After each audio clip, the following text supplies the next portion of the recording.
Fala, torcedor rubro-negro! Seja bem-vindo a mais um vídeo do canal.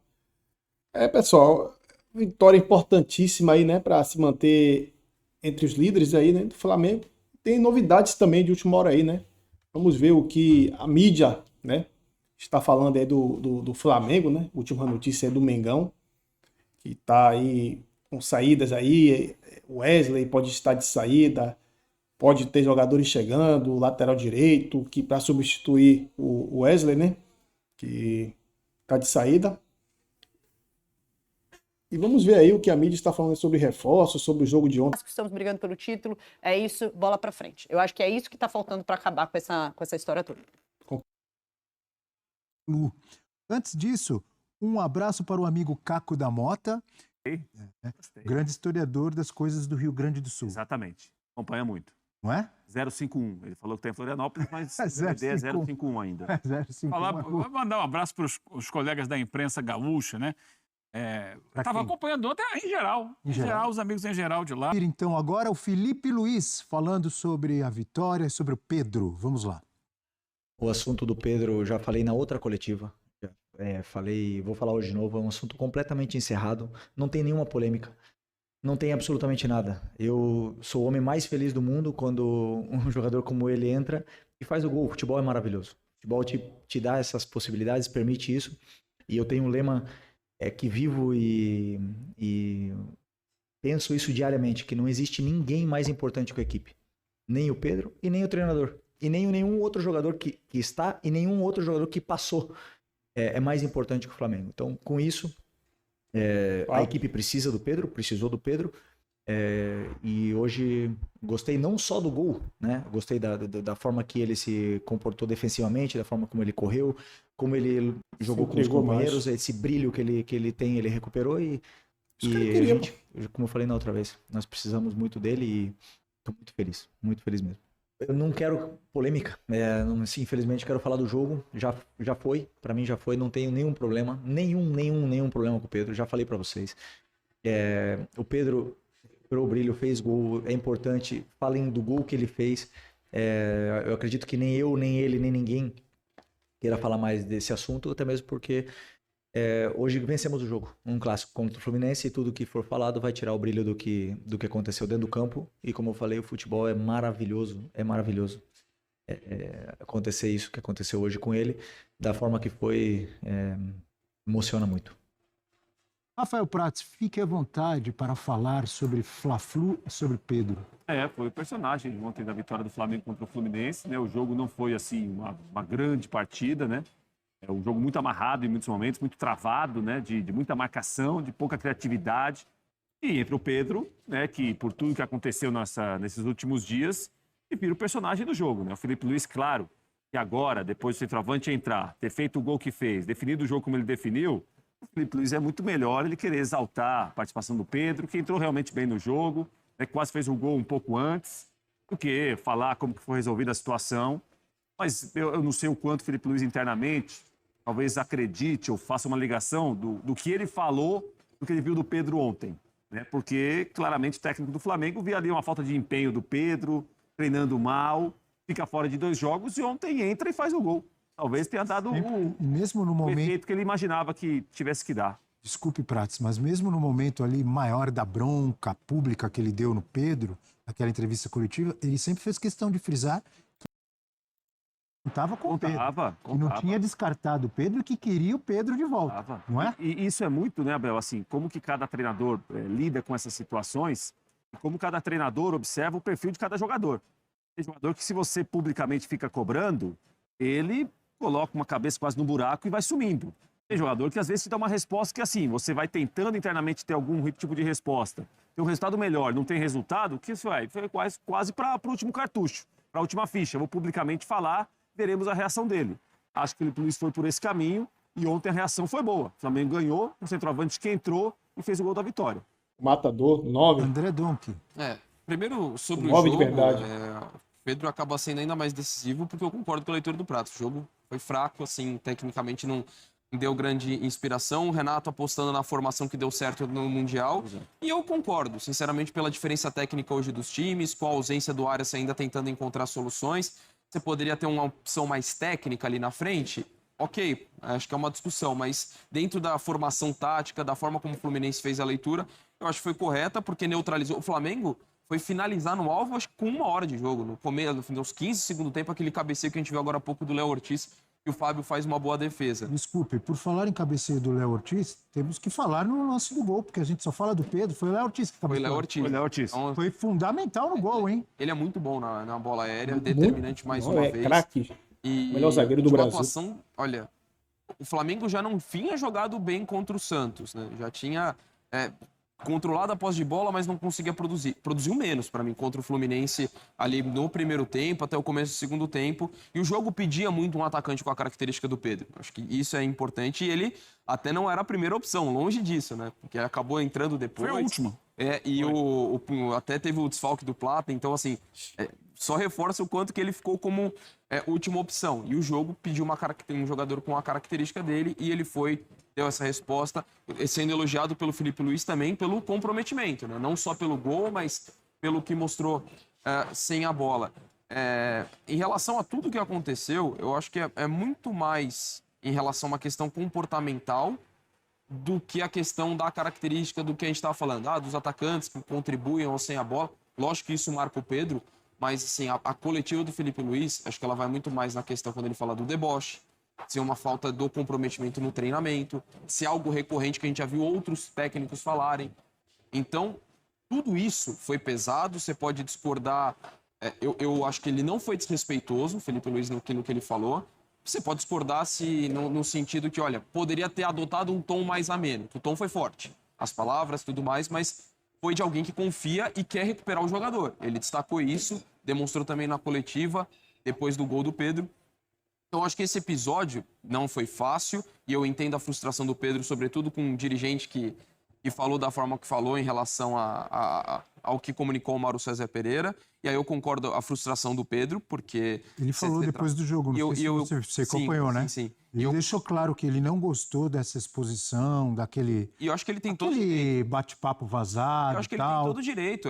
Não é fácil você... Ele reconheceu que ele foi mal depois ao não se dedicar naquela semana. Eu entendo a frustração dele, acho que isso justifica. Imagina você saber publicamente que alguém fala que você é um cara negociável, sendo que você é um cara que estava na seleção brasileira antes da lesão, entrega 30 gols por ano. Então, ele se justifica essa frustração, mas não se justifica no comportamento que ele teve no treinamento, como o Felipe Luiz trouxe com dados, com números e tudo mais.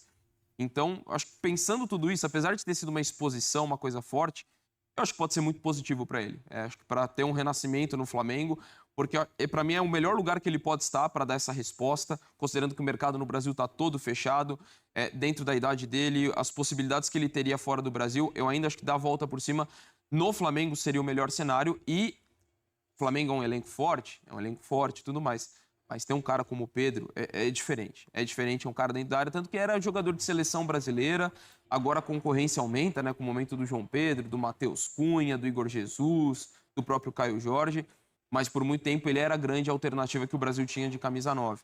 Então acho que é o local certo para ele estar e é importante para todo mundo essa resposta que ele deu, ainda mais no clássico. Principalmente para o Flamengo. Para o Flamengo é ótimo. Exato. Que o Felipe Luiz e o Pedro tenham um bom relacionamento, voltem a se entender, que o Pedro volte a se dedicar e que o técnico, o Felipe Luiz, tenha mais essa opção, que é uma opção espetacular, de um cara que faz gols. Como disse o Prats, agora há pouco, tem jogador que leva uma bronca dessa, tal, ou tem esse tipo de exposição negativa e vai abaixar a cabeça, ou vai se revoltar e não tem mais jeito e vai procurar outro clube.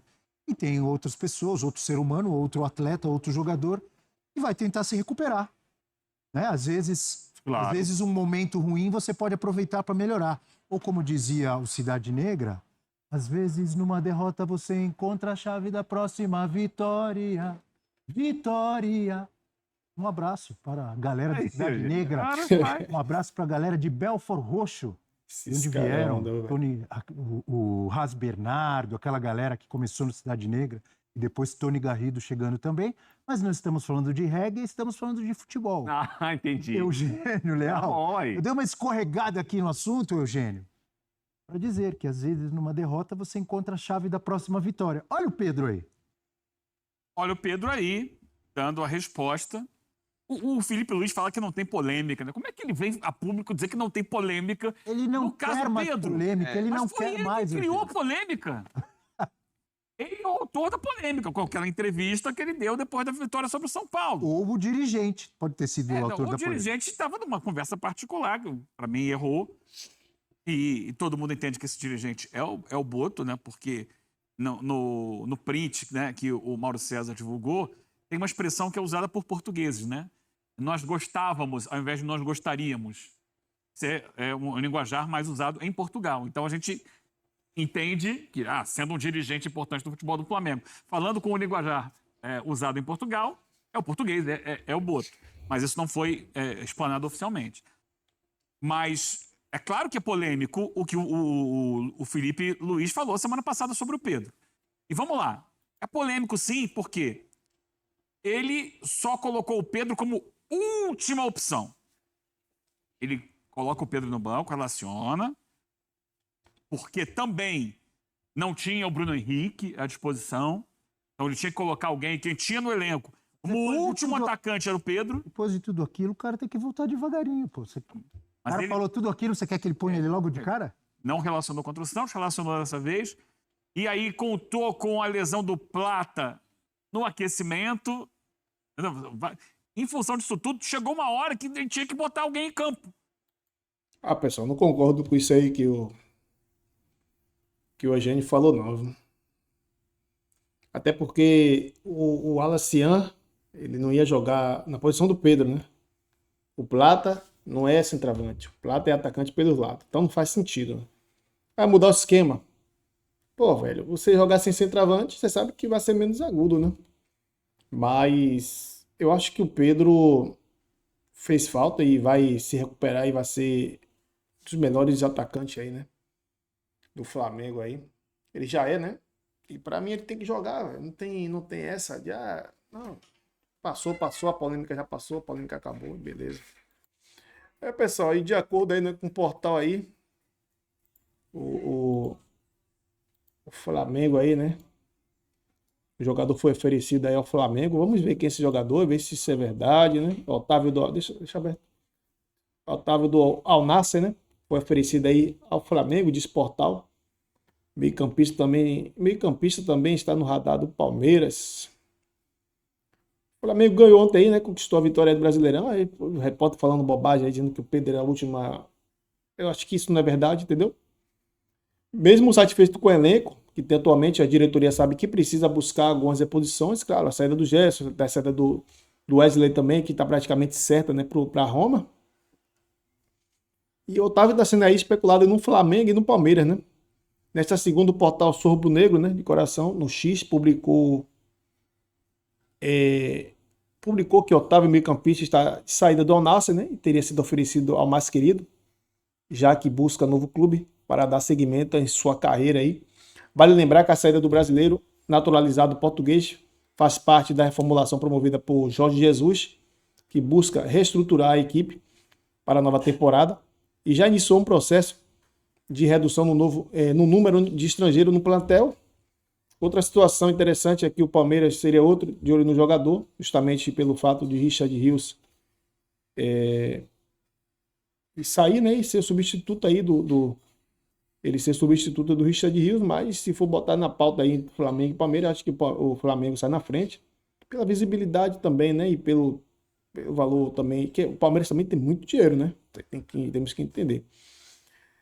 Se não bastasse a equipe de Abel Ferreira, o Flamengo, caso realmente busque avançar a contratação, vai enfrentar mais concorrência. O atleta já entrou no radar do Al Ahly, né, e o Al... Esse nome aí é meio complicado, não?